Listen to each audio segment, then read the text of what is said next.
Hello Art Buddies! Welcome back to my YouTube channel and today samahan ninyo ako mag-paint ng Kiki's Delivery Service.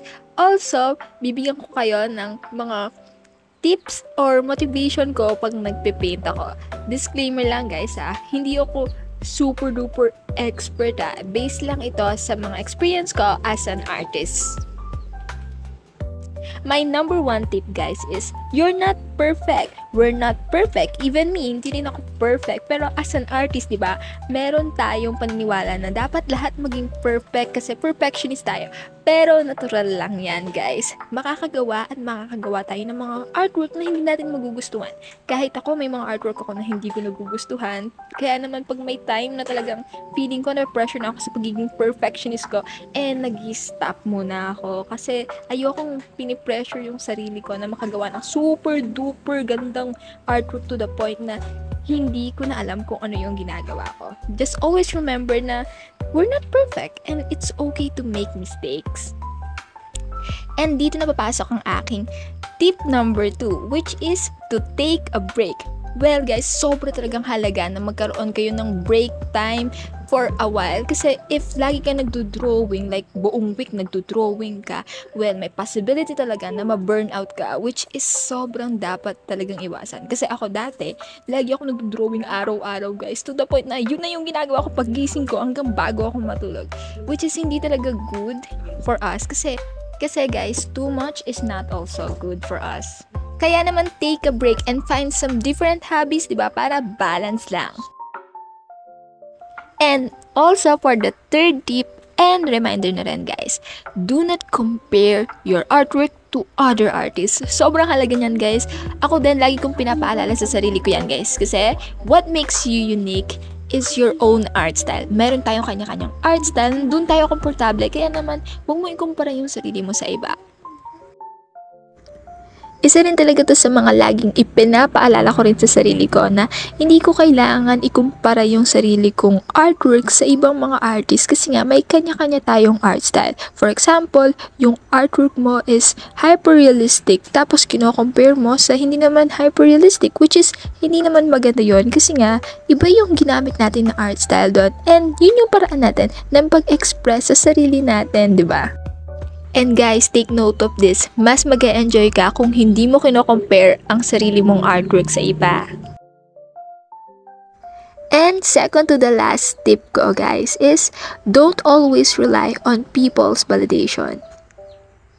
Pagdating kasi sa people validation guys, dalawa yan. Pwedeng makakabuti para sa'yo, pwede rin naman makakaapekto sa ginagawa mo. For example, may nagsabi na hindi ganun kamukha yung gawa mo. Siyempre, maapektuhan yung feelings mo, diba? Parang mawawalan ka na ng kumpiyansa na ituloy yun. Meron namang part na imo-motivate ka nila kasi sasabihin nila na ang galing-galing mo na artist.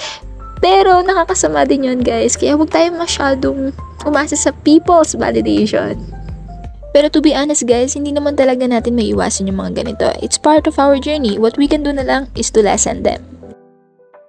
Anyways guys, ito ang real time ng pagpe-painting ko sa Kiki's Delivery Service, which is sobrang daming detail. Na-painting ko na to noon, pero hindi ko binidyoan kasi hindi pa ako nag-video na ng mga painting ko. And ito na yung second time na ipe-paint ko siya guys. And sobrang tagal ko mag-paint. Pero sobrang talaga nag-enjoy din ako sa pagpe-paint dito kasi sobrang daming bulaklak and it's very colorful.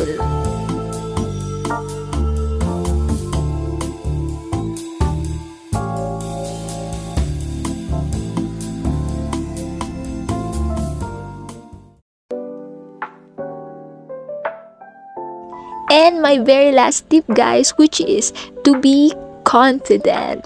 Eto guys, wala ako noong confident. Pero na-build up na lang siya along the way guys.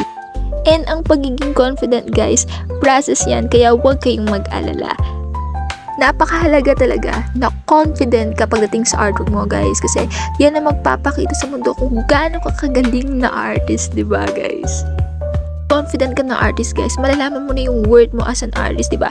Pwede ka na rin mag-commission, diba? Kasi ako guys, nagko-commission na rin ako, pero noon talaga wala akong confidence sa artwork ko, pero medyo nagiging okay na rin naman siya ngayon, kasi natatakot din ako magbenta ng mga gawa ko, pero ngayon medyo okay na rin naman. Okay guys, so short story about dito sa confidence na tinutukoy ko na to guys. May time din kasi noon na sumali ako sa mga competition tapos lagi ako natatalo and hindi lang yun guys. May nagsabi din sa drawing ko na hindi ganun kaganda.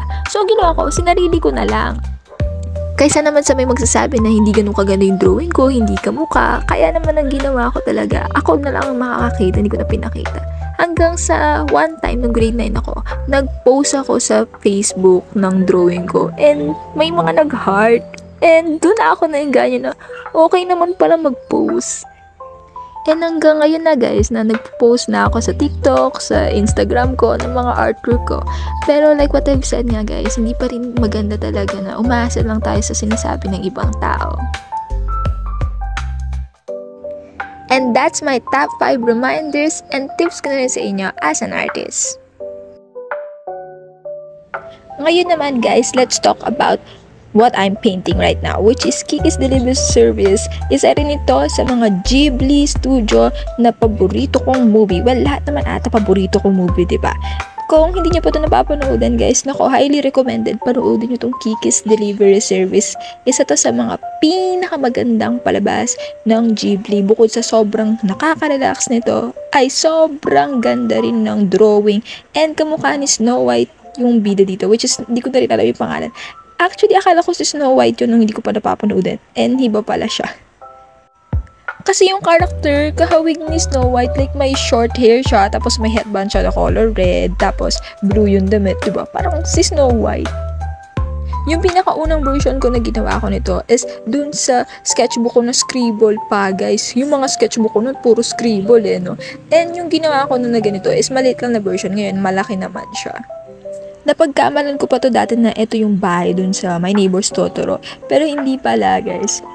Pero anyways guys, ito-drawing din natin yung My Neighbor's Totoro one day, di ba? Malay mo. Tapos Spirited Away, tapos Grave of the Firefly, which is nakakayak yun. Yun lang yung naiyak ko na anime talagang, ewan ko ba't ako umiyak kasi sobrang cute nung bata dun. Ayun, napapalayo na tayo sa mismong drawing natin.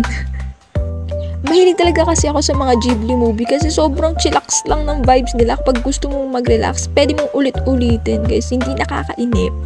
Tapos idagdag mo pa yung sobrang gandang drawing, tapos yung mga character na sobrang cute. O diba, mahilig talaga ako sa mga cute na character kasi grabe, parang sobrang sarap nilang yakapin, diba?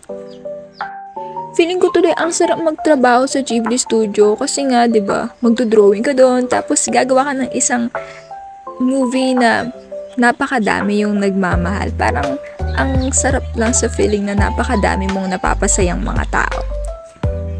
Ang problema lang, kapag kasi animator ka, grabe dapat masipag ka. Paano pag tinamaan ako ng katamaran ko, diba? Halos lahat ata ng mga animator, workaholic, diba? Parang wala nang tulog, drawing lang ng drawing, diba? Ako, hindi naman ako ganun.